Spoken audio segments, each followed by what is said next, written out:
A cold, unseasonable rain poured down on the streets of Maplewood, a small town in Ohio.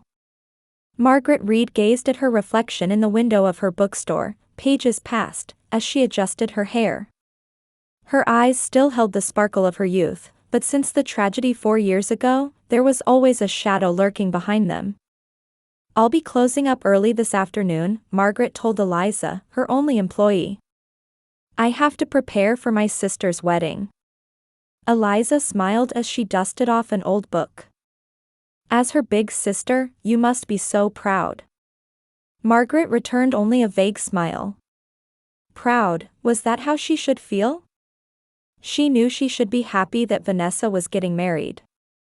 But when she learned that the groom was Ryan Foster, her heart filled with complex emotions. Ryan Foster was the son of a prominent Maplewood family, heir to the town's wealthiest real estate developer. And after her son Jake died, he had become a regular at her bookstore. Vanessa knew nothing about the friendship that had developed between Margaret and Ryan. As Margaret hurried home through the rain, her mother's words echoed in her mind. "You're the family disgrace." Karen's voice was cold and sharp, even over the phone. "I don't want you to meet Vanessa's fiancé's family. A single mother, and with your son." Her mother's voice trailed off, filled with unspeakable contempt. Margaret took a deep breath as she reached the porch of her home. Before opening the front door, she looked at the photo of Jake on her smartphone screen. His innocent smile gave her strength to get through this day.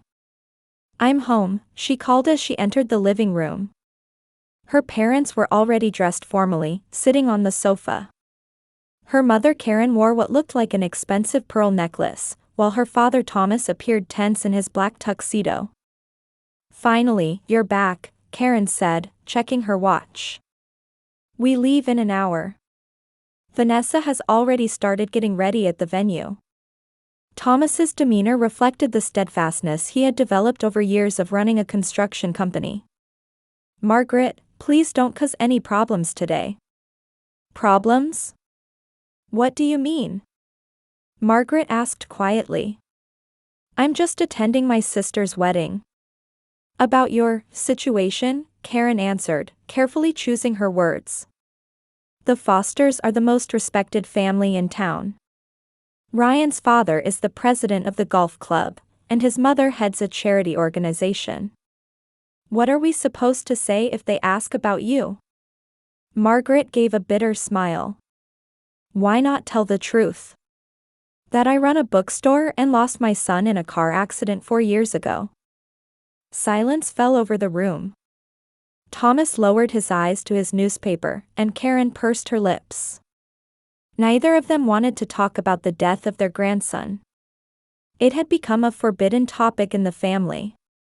Margaret went upstairs and began to change in her room.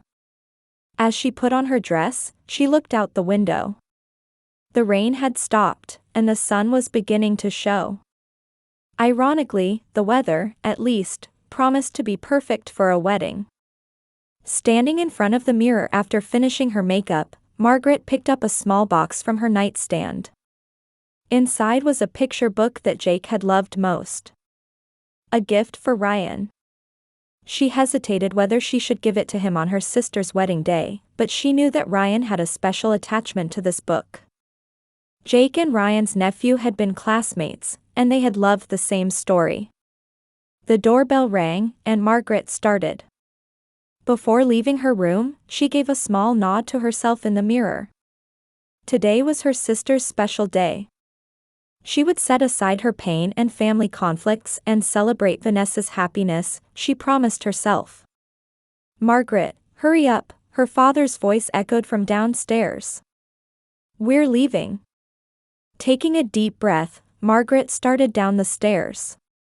The clock showed noon, and the Reed family car was driving towards the outskirts of Maplewood. A heavy silence filled the car, and Margaret, gazing at the passing scenery through the window, felt that her presence was unwanted by her family. "We'll reach the venue in an hour," Karen said from the passenger seat. Her hairstyle was perfectly arranged, her expensive dress impeccably beautiful without a single wrinkle. Until then, let's avoid conversation as much as possible. Especially when the foster family is around. Margaret held back a sigh. I understand, Mother. I'll pretend to be invisible. Thomas in the driver's seat cleared his throat irritably. There's no need for sarcasm. Let's work together as a family today. As a family, those words stabbed Margaret's heart. Since Jake died, she had never truly felt like a member of the family. Even at the funeral 4 years ago, her parents had merely attended as a formality, never sharing in her grief. To them, Jake's death was simply an unfortunate incident that damaged their social standing. We're low on gas, Karen pointed at the dashboard. Let's stop at the next gas station. Shortly after, they arrived at a large gas station along the highway. While Thomas was filling up, Karen took out her smartphone and began checking messages. I heard from Vanessa, she said excitedly. The foster family relatives are already gathering at the venue. Even the state governor is there. Margaret looked out the window. The wind was picking up, slightly ruffling the skirt of her dress. Mom, I'm going to use the restroom. Karen looked up, hesitated briefly, then nodded. Be quick. We're leaving soon. Margaret got out of the car and headed to the restroom inside the gas station. She fixed her makeup and took deep breaths to calm herself. Her reflection in the mirror looked tense and tired. It's okay, just a few more hours, she reassured herself. After leaving the restroom, she stopped by the small convenience store section and bought a bottle of mineral water. After quenching her thirst, she returned to where the car had been parked. But the car wasn't there. At first, Margaret thought she had gone to the wrong spot. She looked around the parking lot, but the Reed's black sedan was nowhere to be seen. They must have moved to another spot, she whispered to herself. But scanning the entire gas station, she couldn't find her parents anywhere. Margaret took out her cell phone and called her father's number. After several rings, it went to voicemail.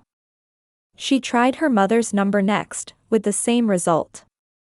Is this some kind of joke? She looked around. The wind was getting stronger, rustling her dress and disheveling her carefully arranged hair. Just then, her smartphone vibrated. The screen displayed a message from Vanessa. I'm the only star today. Margaret couldn't believe her eyes. Then a message from her mother arrived. Now we're all family. She clutched her phone in disbelief. They had really left her behind. Deliberately. Margaret tried calling again with trembling hands, but no one answered. Various emotions washed over her: anger, sadness, a sense of betrayal. But the strongest was the painful realization of how worthless she was to the Reed family. The venue was about 50 miles away. Thinking she could make it in time by calling a taxi, she searched for her wallet, only to realize her handbag was gone. Yes, she had left it on the back seat of the car. She had no cash, no credit cards, not even her driver's license. This can't be happening. Margaret sat down on a chair at the gas station, utterly at a loss. A cold wind blew around her. Time passed. 1 o'clock, 2 o'clock. The ceremony was scheduled to begin at 3. Margaret explained her situation to the gas station attendant and tried to negotiate borrowing a phone, but was told that store policy prohibited lending personal phones. As despair began to envelop her, a thought suddenly occurred to her. Ryan. She remembered his number. After Jake died, he had visited her bookstore almost weekly, talking with her. Sometimes about grief, sometimes about books, and sometimes about ordinary, everyday things. Margaret felt embarrassed and hesitant, but she had no other choice. She used borrowed bills from the attendant to make a call from a payphone and dialed Ryan's number. Hello? Ryan's voice sounded calm, yet slightly tense. Ryan, it's Margaret, she felt her voice trembling. I'm really sorry, but I'm in trouble. Margaret? What's wrong? Haven't you arrived at the venue yet? Well, she hesitated about how to explain. My family, they left me behind. I'm at the Shell gas station along Highway 12. My wallet's in the car, so I can't even call a taxi. There was a moment of silence on the other end. They did what? Ryan's voice suddenly sharpened. Left you behind? On purpose. I got a message. They thought it would be better if I wasn't there. After another silence, Ryan's voice returned, now filled with anger. Don't move. I'm coming right now. I'll be there in 30 minutes. Margaret uttered words of thanks, but Ryan had already hung up. She sat on a bench next to the payphone and waited. In the distance, dark clouds were approaching, changing shape. Margaret never imagined her life would become so lonely. Jake's smile flashed in her mind, and she quietly shed tears. When a silver sports car glided into the gas station, Margaret had been waiting for over 30 minutes. Ryan's expression as he stepped out of the car was filled with more anger than she had ever seen. His normally calm, smiling face now bore the mark of deep rage. Margaret. He rushed over and placed his hands on her shoulders. Are you all right? Margaret smiled weakly. Thank you, Ryan. For coming all this way. What are you talking about? It's only natural, he looked around. I can't believe this happened. They got into the car and headed toward the venue. The car was filled with a heavy silence, but it was completely different from the silence she had experienced with her family earlier. Ryan's anger was too deep for words, and Margaret wondered if she should try to calm him down. Please don't say anything to Vanessa, she finally said quietly. Today is her special day. Ryan gripped the steering wheel tightly with one hand. She was involved too, wasn't she? You said she sent you a message. Yes, but... Margaret gazed out the window. My relationship with my sister is complicated. Vanessa might just be strongly influenced by our parents' values. That's no excuse, Ryan's voice was cold. I love Vanessa. That's why I can't believe she would participate in something so cruel. Margaret studied Ryan's profile. His strong jawline, determined eyes, the way he faced forward with confidence. He had been her support after Jake died. He visited her bookstore, sometimes staying after closing to talk with her. Maybe her guilt was why she never told her sister about their relationship. Ryan, actually. Margaret said in a small voice. I brought a present for you. He glanced at her for a moment. A present. Margaret pulled out a small paper bag. Miraculously, it was the only thing she had carried with her when she went to the restroom. It's a memento of Jake. The picture book he loved most.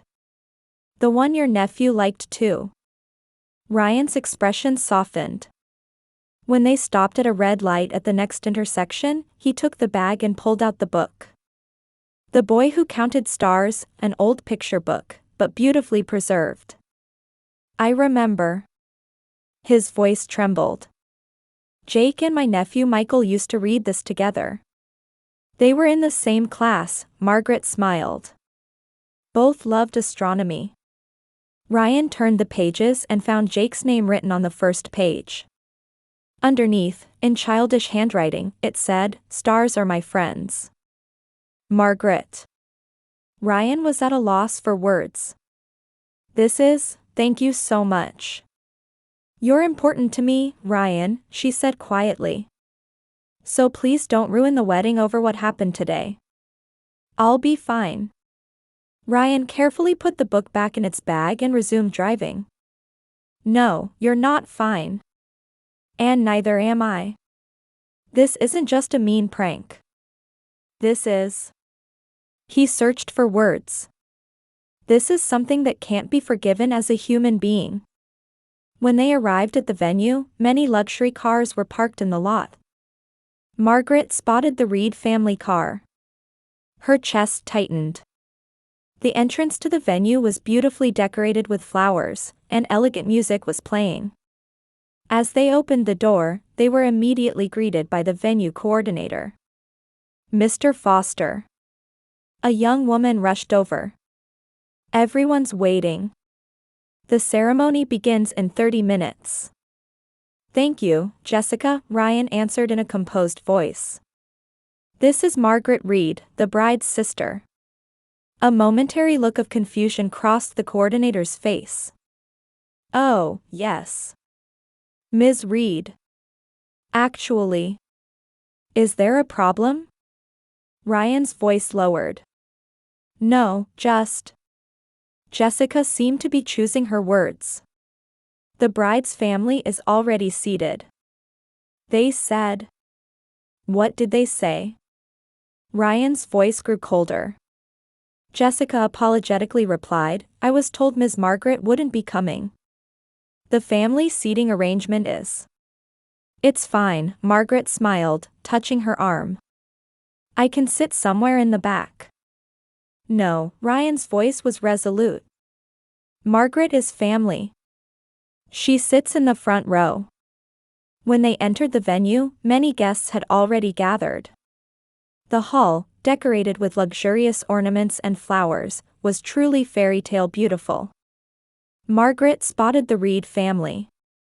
Her parents were seated in the front row, apparently enjoying conversation with those around them. Ryan took Margaret's hand and led her toward where her parents were sitting. When Karen and Thomas noticed the two of them, their expressions changed to a mixture of fear and surprise. Ryan. Karen stood up, forcing a smile.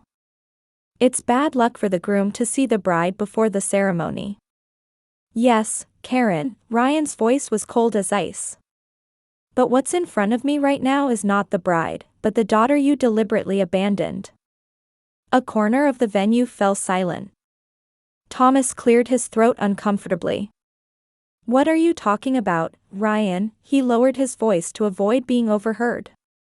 Margaret, of her own will. Please don't lie, Ryan's words were like sharp blades, though he kept his voice down. I picked up Margaret from the gas station.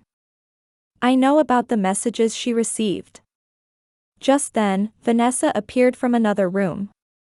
She was wrapped in a pure white wedding dress, truly as beautiful as a fairy tale princess. However, her expression clearly showed distress at the sight of her fiancé standing next to her sister. Ryan, her voice mixed surprise and fear. Why, with Margaret? Ryan slowly approached Vanessa. But before he reached her, a voice rose from the reception desk. We've been waiting, the receptionist said loudly. The groom, Mr. Ryan, is extremely angry. He has instructed us to cancel everything, saying, if Margaret doesn't come, there will be no wedding. The venue staff is on standby. A wave of shock spread through the venue.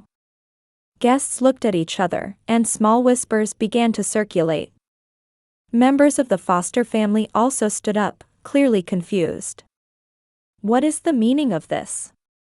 James Foster, Ryan's father, approached. He was a dignified man with a strong jawline similar to his son's. Margaret stood frozen in embarrassment and confusion. This was not what she had wanted. But Ryan stood unwavering in the center of the venue. Everyone, he began addressing the guests. Today, I came to marry Vanessa. I love her. But marriage isn't just about two people.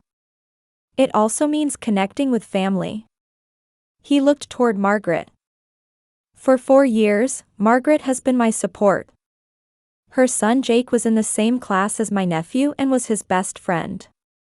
After she lost him, her bookstore became my second home. The venue was completely silent.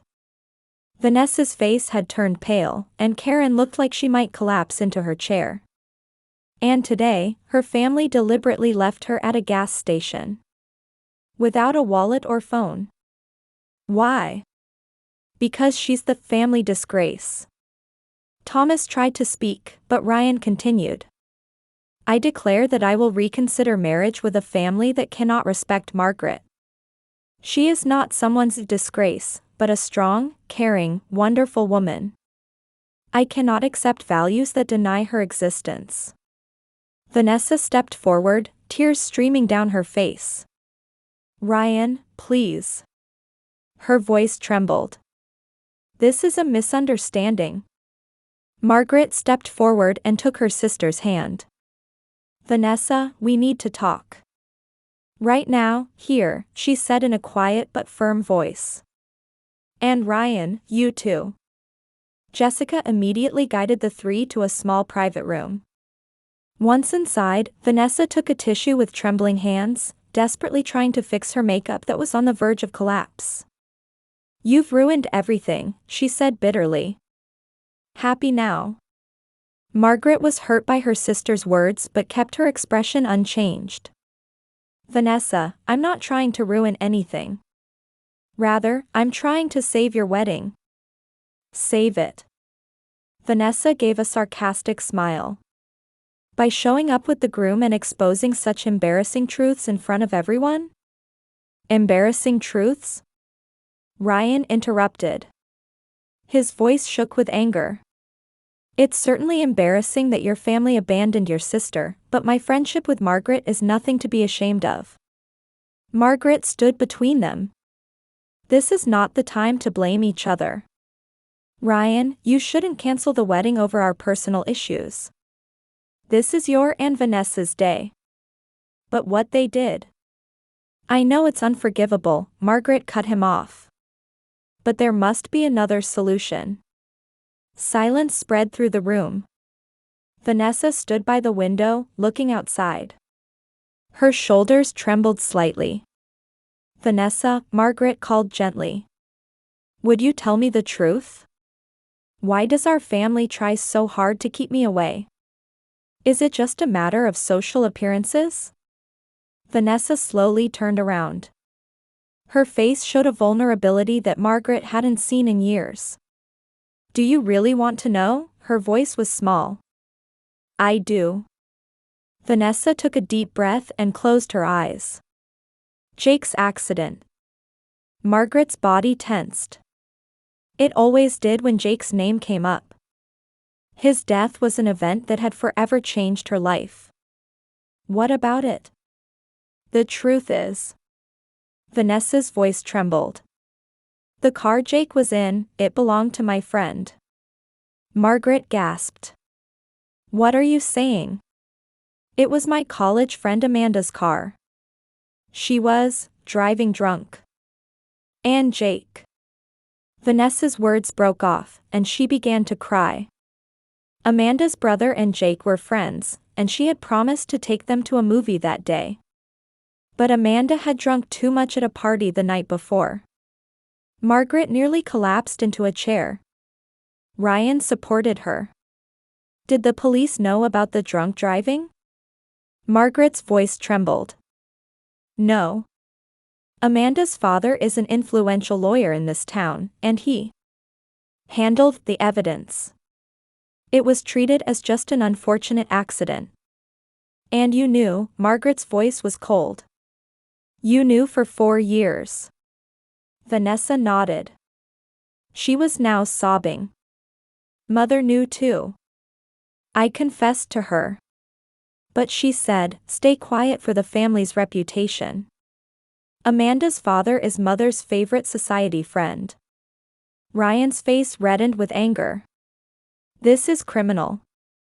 Evidence tampering and obstruction of justice. I know. Vanessa cried out.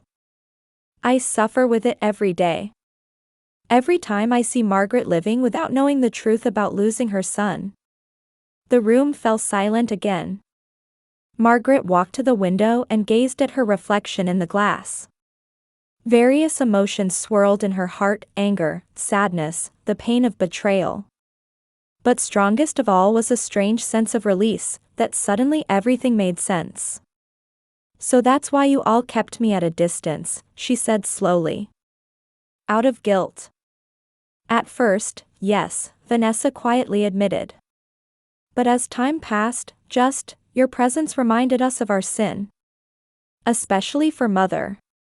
Margaret slowly turned around. Her eyes were clear. Vanessa, I can't say I forgive you. At least not today. This is not a day for forgiveness. It's a day to learn the truth. She turned to Ryan. You should continue with the wedding. What are you saying? Ryan looked incredulous. After learning these facts, still. Ryan, Margaret placed her hand on his arm. You love Vanessa. And she loves you. Her sin is grave. But that doesn't determine your future together. But I'm not finished, Margaret said quietly but forcefully. I have conditions. She turned to Vanessa. Vanessa, after the wedding, you will meet with Amanda and her father and persuade them to tell the truth. And you will tell me all the details. I have the right to know what kind of end Jake met. Vanessa nodded, trembling. I promise. And Ryan, Margaret turned back to him. I want you to make sure Vanessa keeps her promise. Consider it a token of your friendship to me. Ryan was silent for a while but eventually nodded. All right. I will. Margaret looked out the window. The day was beginning to wane, and beautiful sunset light was streaming into the venue's garden. Now you two will return to the venue and continue the wedding. I will quietly exit. No, Vanessa suddenly said. I won't let that happen. You, stay. She stumbled over her words. As family. Margaret stared at her sister for a moment. Her eyes held determination and a faint light of hope. Then there's one thing I want you to promise, Margaret said quietly. Anything, Vanessa answered immediately. Promise to accept the truth and take responsibility. For Jake's sake, and for our family. Vanessa looked straight into her sister's eyes and nodded deeply. I promise. No more lies. And I'll take responsibility. Margaret smiled for the first time in its true sense. Then, sister, let's prepare to walk you down the aisle. Ryan watched the two sisters, slowly nodding. Complex emotions showed in his eyes, but there was also a shade of respect. Margaret, he said quietly. You truly are an amazing person. It's too early to thank me, she laughed softly. The journey of truth is just beginning. The three prepared to leave the room. As she placed her hand on the door, Margaret paused for a moment and spoke inwardly to her son's memory. Watch me, Jake. Mom has become strong. For you. 1 year later, spring sunlight streamed into the pages past a bookstore in Maplewood. More people than usual had gathered inside, with warm laughter and conversation filling the air. On the central table sat a small sign reading, Jake Reed Memorial Scholarship, and a cake decorated with blue ribbons. Thank you all for coming, Margaret smiled at the gathered crowd. Today is a special day. It's both the introduction of my nephew, Elliot Foster, and the first awarding ceremony of the Jake Reed Memorial Scholarship. Next to her stood Vanessa and Ryan, holding a small baby. Vanessa's face had softened since a year ago, and her eyes held a new kindness. This past year, many things have changed, Vanessa said quietly. I've learned to face my mistakes and take responsibility. We were able to establish a fund for traffic accident victims and start a scholarship in Jake's name because of my sister Margaret's courage and strength. In the corner of the room, Thomas Reed stood quietly. He looked older than a year ago, but his posture showed a new humility. After the family secret was revealed, he had separated from Karen and began visiting Margaret's bookstore multiple times to apologize. Today, too, he was quietly waiting to take pictures of his grandson. Karen was absent. She still refused to acknowledge her mistakes and continued to use the phrase, family disgrace, in society, but no one listened to her words anymore. And today, we have a special announcement. Ryan stepped forward and said, "We will be opening a new children's library next to Margaret's bookstore. It will be called Jake's Stars." Warm applause erupted from the venue. Margaret's eyes filled with tears of emotion. She realized how unimaginably different her life was from a year ago. After the ceremony, as people began to leave in small groups, Margaret sat in a small reading space at the back of the bookstore. A reading club for Jake's friends had begun meeting there regularly. Today, too, several children gathered around her, looking forward to the next book. "What book will you read to us today?" a little girl asked. Margaret smiled and took "The Boy Who Counted Stars" from the shelf. "This is a very special book." Vanessa approached with baby Elliot in her arms. "May I listen too?" Margaret nodded and made room for her sister and nephew. She slowly opened the book and began to read. "Long ago, when the stars were close, there was a boy." The children's eyes sparkled, and Elliot reached out his tiny hand to touch the pages of the book. As Margaret gently held that small hand, she felt grateful for the new family she had found, bonds formed not by blood, but by honesty and love. The sunset streaming through the window reflected off her ring, creating a small rainbow. It was like a sign from Jake, who must be watching from somewhere.